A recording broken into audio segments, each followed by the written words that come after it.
Yassine, je me permets de résumer tout ce que tu as dit tout à l'heure. Donc, pour me dire, est-ce que vous confirmez ce que j'ai bien compris. Donc, le changement en Algérie ne peut pas se faire avec le régime. Ce que j'ai compris. Le changement avec le régime, c'est-à-dire il y a une solution médiane avec des éléments du régime parce qu'on essaye de vendre l'idée qu'il y a des éléments au sein du régime qui veulent un changement, qui ne sont pas d'accord sur la politique, etc. J'ai compris que ce n'était pas possible.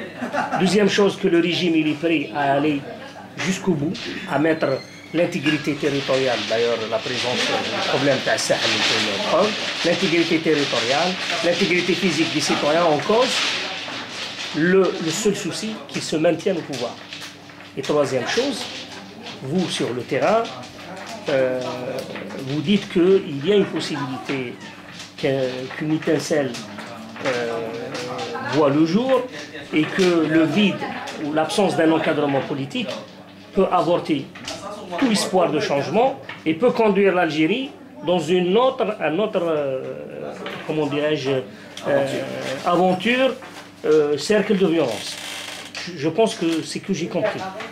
Donc, vous, autant sur le terrain, quels sont les conseils précis, nous, les simples militants ou les simples Algériens, qu'on ne veut pas que la violence soit de retour en Algérie, quelles sont pour vous les principales étapes ou actions à mener dans l'immédiat pour essayer d'éviter de tomber dans ce scénario? En réalité, c'est moi qui viens apprendre, c'est moi le petit militant qui vient apprendre ici. Je ne pourrais pas dire ce qu'il faut ou là. Là, je vous donne un petit constat ou là, واش راني نشوف بعينيا في التيران واش راه الحاله ولا. Et bon, revenons à la première question. هما يفرحوا على بالك ملي تقول لهم خليهم يموتوا ومن بعد يتقلب النظام ويتبدل. تحلالهم هما اللي كانوا يهضروا يقولوا دوك يروحوا هادو وتبدل الحياه ولا. ماذا بهم كيما هكذا ما تبدلش يعني بريجيم سي سيستم يعني يموت واحد يجي واحد يجوا 100 الاخرين كاع اللي ما كلاوش هادو كاع يحسوا ياكلوا من بعد ما تبدلش يعني النظام امبوسيبل اون طونتي الاصلاحات اللي قالوا عليها ولا سيتي دي بودروجي لو كونترير زادوا خنقونا حنايا دونك اورغانيزاسيون ولا سانديكا ولا زاد ما خلاوناش كاع كيف نتنفسوا. Donc, بالعكس, ils ne veulent pas le changement, ils ne veulent pas le changement. Ils veulent changer tout, ils vont changer tout pour que rien ne change. ما يحوسوش على الشغل، ما يحوسوش كيما نقولوا بالترم تاعنا ماهوش يحوسوا عليها على خير. Donc il faut que nous réagissons. Yassine, je te coupe un peu. Il y a des gens qui ne comprennent pas l'arabe. Ah oui, excusez-moi. Voilà. Alors comme c'est il a commencé justement à tirer des leçons des pionniers, des militants des droits de l'homme qui vous ont précédé, vos prédécesseurs, c'est-à-dire des anciens fondateurs de la Ligue algérienne des droits de l'homme, parce qu'ils étaient divisés. À un moment donné, ils faisaient bloc, mais après, ils se sont divisés. Donc, sachant que le pouvoir algérien, s'il a vécu de 62 jusqu'à aujourd'hui, c'est grâce à ces divisions. Est-ce que vous-même et les camarades de lutte sont à même de se surpasser, de dépasser ces clivages politiques, parce que parmi les militants, ils sont d'obédience politique différentes, parfois contradictoires, opposées. Est-ce que vous êtes capable de vous unir justement sous la bannière de la défense des droits de l'homme en Algérie? Rien que ça, en dépassant justement les clivages politiques, les positions politiques des uns et des autres, et surtout régionalistes. Ça c'est ma question. La deuxième question s'adresse à Madame la parlementaire. À votre niveau, sachant que l'Occident, en particulier la France, ne soutiendrait jamais les militants comme M. Zaidi. Il ne les a jamais soutenus dans le passé et ne le fera pas aujourd'hui. Donc est-ce que votre niveau, vous faites quelque chose justement pour peser sur les décisions du gouvernement français pour soutenir justement les militants comme M. Bon, il y a dans les droits de l'homme, il n'y a pas de hiérarchie, le patron ou un patron là. Là, on est des présidents du bureau de Wilaya avec nos camarades, des militants du bureau de Wilaya ou là. les autres bureaux de Vilaïa ou là, il y a toujours cette solidarité, on se solidaire là-bas, donc on se déplace pour assister au procès, etc. Ou là, on a un bon lien ensemble. Peut-être que des fois, vous trouverez que les responsables ou là,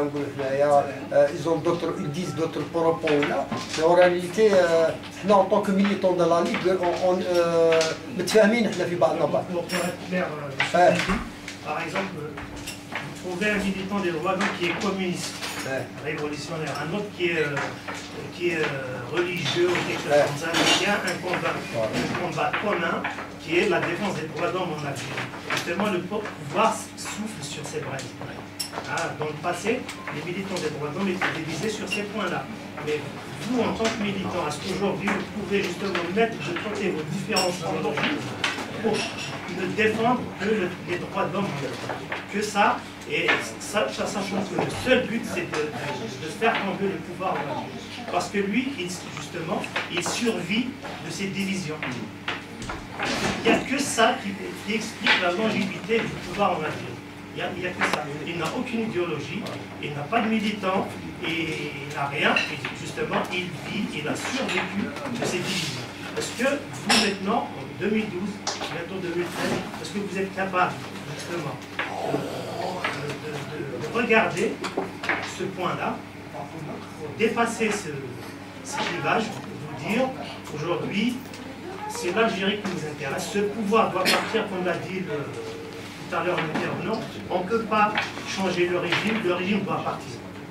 C'est à nous-mêmes de changer, de comprendre ça, que le régime doit partir, absolument pas. Est-ce que vraiment, ce point-là vous est venu à l'esprit pour l'étudier, pour vous surpasser? Alors, en fait, c'est ce que j'ai appris de la part de mes camarades syndicalistes au SNAPAP. Quand j'ai adhéré, commencé avec le SNAPAP, je trouvais qu'il n'y avait pas de couleur. Qu'à les gens, et celui qui croyait Dieu, celui qui ne croyait pas en Dieu, mais le combat était la seule, défendre les droits des travailleurs. Il n'y avait pas de couleur, on se respectait, et justement, ça, c'est des bons souvenirs que j'ai eu de mon syndicat, et donc même dans la Ligue, il n'y a pas justement mais il faudra que ça se développe à d'autres mouvements, à d'autres associations. Parce que c'est vrai que l'ennemi en Algérie, c'est l'ennemi de tous les Algériens, il est seul. L'ennemi baigne, il faut le cibler et savoir que s'il y a justement s'il y a ce problème-là, on ne va pas avancer. Il faut qu'il n'y ait pas de couleur que le militantisme. Dans la preuve, j'ai eu de bonnes relations avec tous les couleurs en Algérie. La preuve, dans les cités où là, il y avait les salafistes, il y avait les laïcs, il y avait tout un ensemble de gens. Pour moi, c'est ça. Je ne vais pas penser à autre chose que de lutter et dénoncer ce pouvoir qui est vêtu du même... Ils sont tous vêtus même costume, si j'ose dire. Même combat, je dirais. Malika, pour qu'elle réponde. Oui, je voulais que, donc, concernant ce que l'on peut faire en tant que député. Je précise que je suis députée au Parlement européen. Donc mon action, elle se porte au niveau de l'Union européenne. Je suis dans le parti des Verts, l'écologie des Verts. Donc au Parlement européen, nous avons une délégation qui s'appelle délégation du Maghreb. Nous travaillons sur les relations et nous avons des accords d'association entre les pays du Maghreb et l'Union européenne. Le Maroc, pour l'instant, a un accord avancé, un statut avancé, donc c'est celui qui a les relations les plus fortes, avec des financements à la clé et des conditionnalités. Alors, une première action qu'on peut faire, c'est dans le cadre de ces accords d'association, exiger qu'il y ait une conditionnalité pour dégager des fonds, pour que les droits de l'homme et la démocratie existent, soient mis en place, sans quoi nous n'accepterons pas que le financement sur les projets soit fait. C'est une bataille qui est très difficile parce que, qu'on le veuille ou non, il faut être réaliste. L'Algérie a du pétrole, elle a du gaz, les Européens en ont besoin et très souvent, c'est un peu le business as usual, quoi, comme on dit. C'est-à-dire que voilà, on fait attention à ce qu'on dit parce que quand même, il faut s'assurer que le gouvernement algérien ne s'énerve pas et dise stop, on va limiter les exportations de pétrole. Il faut le dire, ça existe. Au Parlement européen, nous avons une sous-commission des droits de l'homme. La présidente est une verte. Et donc, par exemple, quand Yassine et 3 autres militants ont été arrêtés, on a pris une position, on a fait un appel au gouvernement algérien. La présidente de la sous-commission des droits de l'homme a signé l'appel, une vice-présidente a signé l'appel, et plusieurs parlementaires de différents pays, sauf la droite, aussi dans la palette des partis politiques au Parlement européen, ont été représentés et ont voté cet appel, qui a joué, je pense, un rôle important. Le gouvernement algérien n'était pas content parce que c'est son image. Le pouvoir algérien essaie de donner une bonne image. Il veut montrer qu'il progresse, qu'il fait des efforts, etc. Et en même temps, il y a ce harcèlement quotidien des militants. Parce qu'il n'est pas le seul à être malheureusement opprimé. Tous les jours, on apprend qu'il y a des arrestations. Moi, je lis la presse algérienne quotidiennement. La difficulté que j'ai, c'est qu'au Parlement européen, il y a très peu de députés qui s'intéressent ou qui ont envie de se mobiliser pour l'Algérie. Si on analyse un peu la situation, je crois qu'il y a une espèce de crainte. Beaucoup de députés ont une image de l'Algérie un peu... Il y a la décennie 90, la décennie noire, qui fait que tout le monde a vu ces images terribles, images sanglantes. Et beaucoup de députés, je pense, et pas seulement députés, beaucoup de citoyens, ont une espèce de crainte par rapport à l'Algérie. Donc ils font très attention à ce qu'ils peuvent dire, etc. Justement, madame, excusez-moi. Oui, allez-y.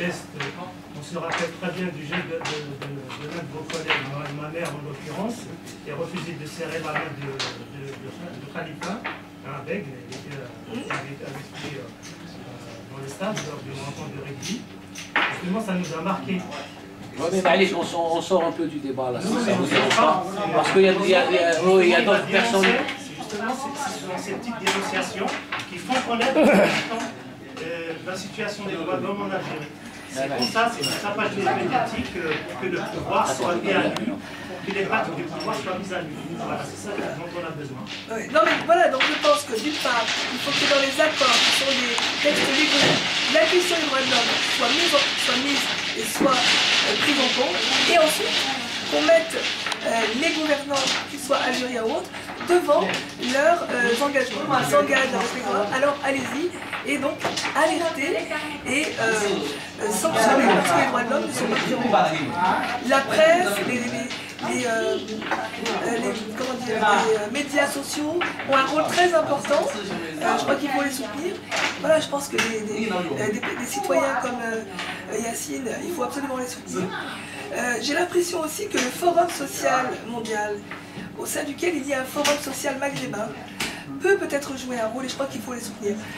Je crois aussi qu'il ne faut pas oublier qu'une instrumentalisation du nationalisme est très forte en Algérie. C'est toujours Tahia on est nationaliste, attention notre pays, il ne faut pas lui donner une mauvaise image, donc être algérien c'est rien dire et c'est une bonne image. Je pense que vraiment les militants, et ça fait partie des choses fortes au moment des indépendances et au moment des guerres d'Algérie pour l'indépendance, il y avait cette vision maghrébine au départ. C'était nous sommes maghrébins, nous sommes des frères.